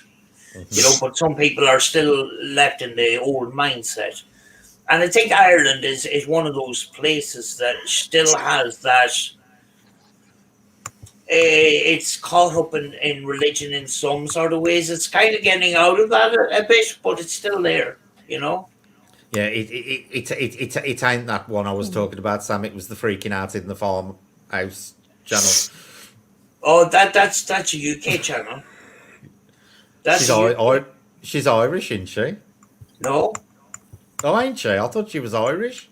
No, she's UK. All right. That's where all the. No, I'm not going to say anything about the UK. Don't go there. I'll have the drama channels talking about me.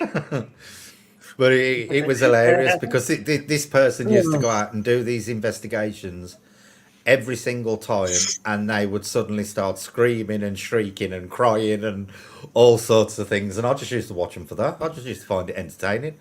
In the farmhouse, she freaked out so much that she couldn't get the hand on the door quick enough. Let me out of here. And we were, the three of us, me, Brett, and Andy, were all looking at it at the same time. And we were crying laughing. She panicked that much she couldn't get the door open and tried to claim a spirit was keeping her stuck in the farmhouse. Oh, God. I would have been a piece of peanut butter. Oh, honestly, it was hilarious. But that was just an average stream for that person, and they were worth watching just to watch the freakouts. They Oh, really were.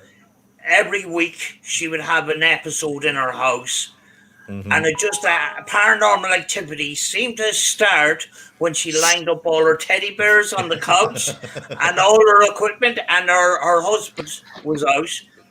Nothing seemed to happen when her husband was home. It's all the time when her husband was down at the pub when activity seemed to start in her house. It was kind of weird, you know. Funny though. Yeah, hilarious.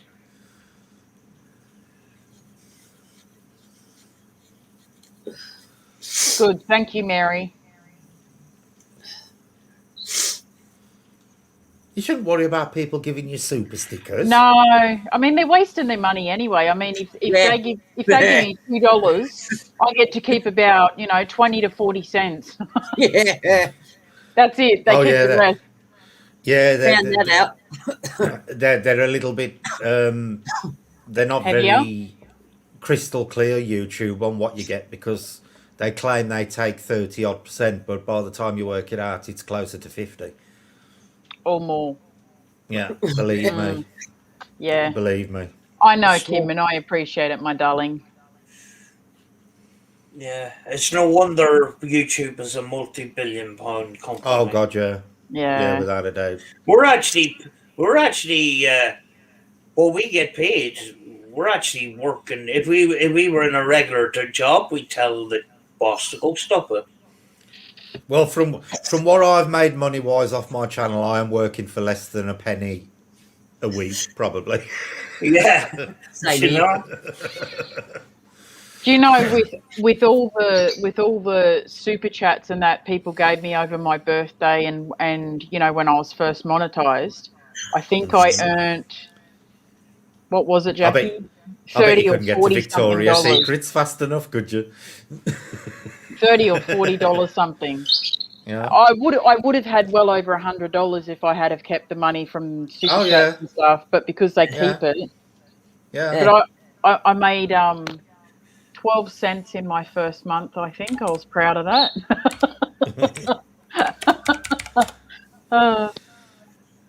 28 cents. Yeah, I think last month I made £1.13 on ad revenue for a month's work. £1.13. One video where I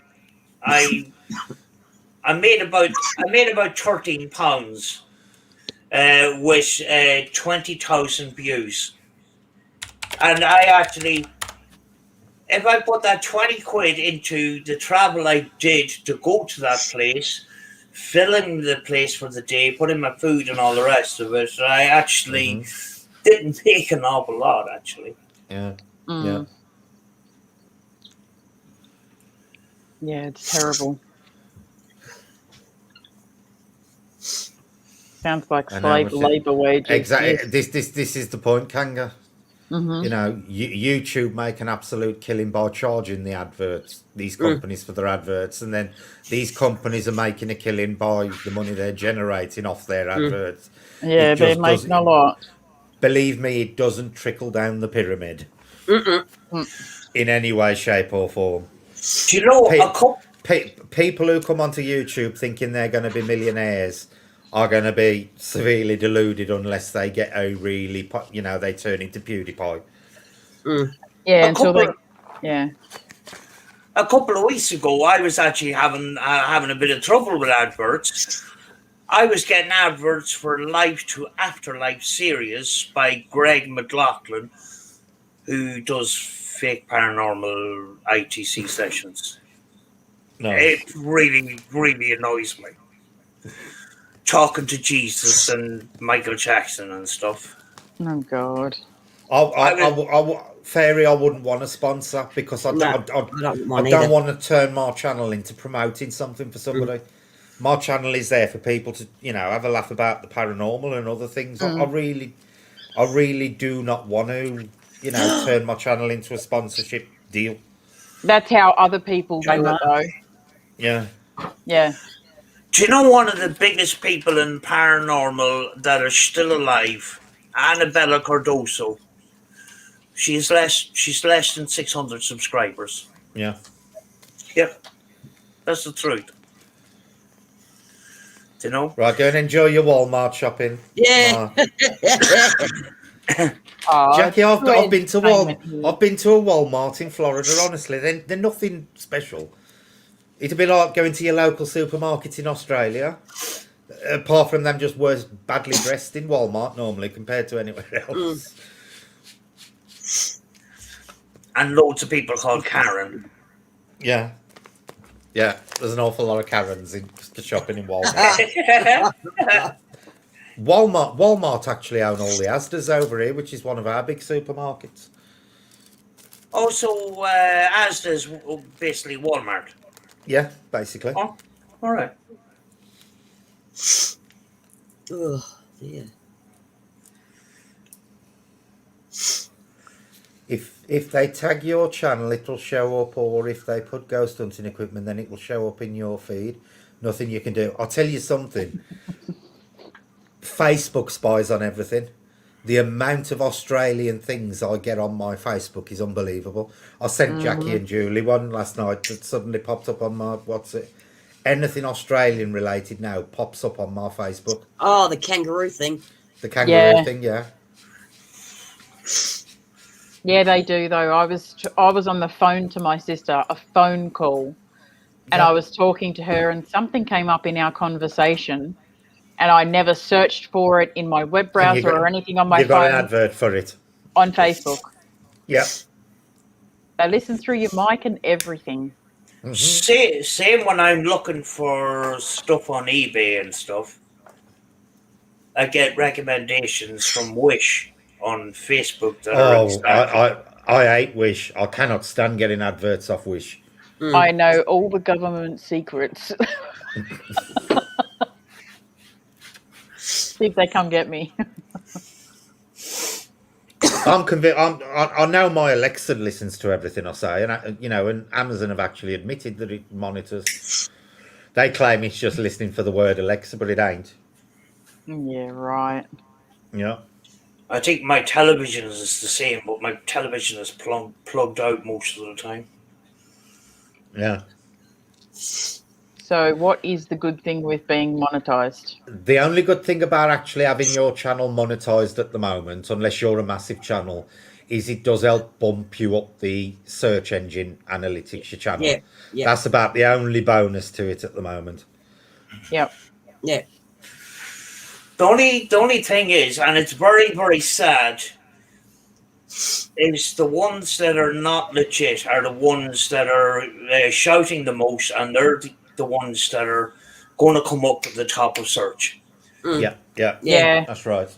You know, and you know, I used to be able to find very good educational stuff on the paranormal, but now it's swamped by a certain person that's now a dog whisperer for some reason. Which is, it's that person is going to grow and grow and grow, and people are going to believe his methods and stuff like that. And it's it's taking education away from people that are trying to get into the field, and I think it's very, very it's very, very damaging to the paranormal community. Yeah. You've been quiet tonight, Jackie. Oh, I reckon I've got a cold coming. Nah, have you borrowed Julie's tissues off her? Because you've had one stuck under your nose most of the street. Oh, no, I've been when I made a cup of tea, I grabbed more. She's fallen apart, Brett. Yeah? First her feet, now her head. Jeez. Sore feet and sore nose now. What's next? Arms going to fall off. Do you think that the Internet of Things like Alexa can channel the paranormal? Oh, I've heard people say they've had a spirit come through. A lot of those Alexa things you see, you can program Alexa to say those things. Don't believe them. believe it or not, saying that I have had my Alexa while I have been sitting here in a totally quiet room reading a book, and she suddenly started telling me information on something. I've had that happen a couple of times. And she did go through a phase of just manically laughing for no reason whatsoever, and Amazon had to send out That'd be straight out the window. An update to stop her doing it. Straight out the window. She just starts. So She just start randomly laughing for no Brett, reason.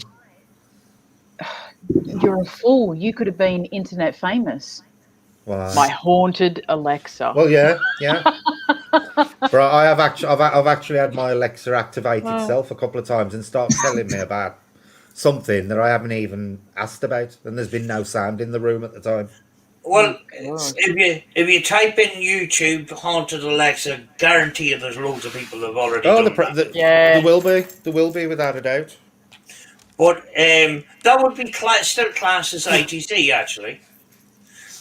Similar to the stream you had, where you had the strange voices going through and stuff like that. There's experiments where live streaming experiments where people don't use their and have that bleed over going through and using that sound to extract voices from and stuff like that. Yeah, but Amazon did have to do an emergency patch for Alexa last year because she was doing this really evil maniacal laugh randomly to people, and it freaked that many people out that they had to issue an emergency patch to stop her doing it.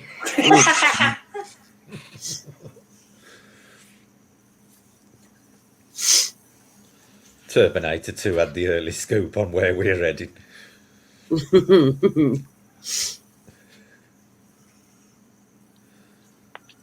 Is who mentally stable?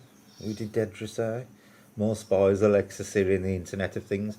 If you use a phone or anything like that, you're already being spied on. Even just for advert purposes, you're being spied on. You know, I think we're too far gone to worry about trackers in viruses and stuff like that in vaccines. You're already being spied on anyway. It's a bit late to worry. Yeah. Because literally the amount of Australian stuff I get on my searches now that comes up that I ain't even asked for is untrue. It's your lot's fault. I don't even live in Australia. You do now. That's why a lot of people are going for these VPNs now. But they don't work either. No, I've got VPN and on my phone, and I still get it. Yeah, they're not infallible VPNs. There's ways through everything. Yeah. This is the problem. We've become too much reliant on technology now. Big time, yeah. You know, and I think this is why there is being a surge in the paranormal, because I honestly believe that we or the planet, well, us as people, do actually go through cycles of where technology influences us, and then something happens naturally to wipe that technology out and reset us back. I think this is why you've got things like the Mayans, and then they suddenly all their knowledge disappears. Ancient Egypt, all their knowledge suddenly disappears. I do think there is some kind of natural balance mechanism goes on, that when we get to the point where we're too technologically advanced, the planet goes, now enough's enough, and reverts it. You know, I'm a big supporter in the Gaia theory. Really Big Brother's always watching. Yeah.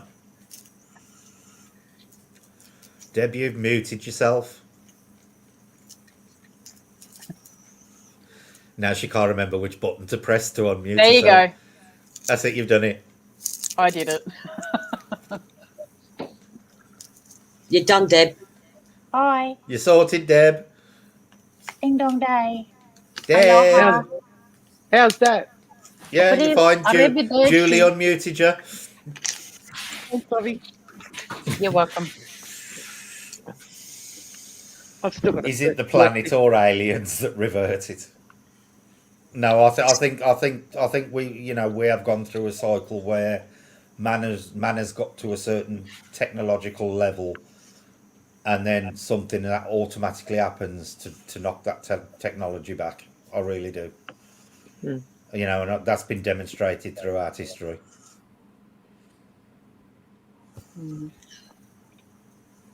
Oh. Her beliefs right. are so messed up, it has her thinking that any mental health illness is from demons taking over your body. Are Who they does? talking about someone that Deidre knows or something, I think. Right. All right. I'm going to end the stream. If you guys want to stay with me for a second. We will say goodbye to you all until next week. Thank you, everybody, for coming in. It was a good stream, good chat. Thank you, everybody on panel, for joining me. You're welcome. You're welcome. Thank you for having me. Thank You you. are welcome. All right. We will chat with you guys next week. Have a good week, everybody. Happy Mother's Day to the mums out there. Bye. Oh, Bye. yeah. Mum's Bye.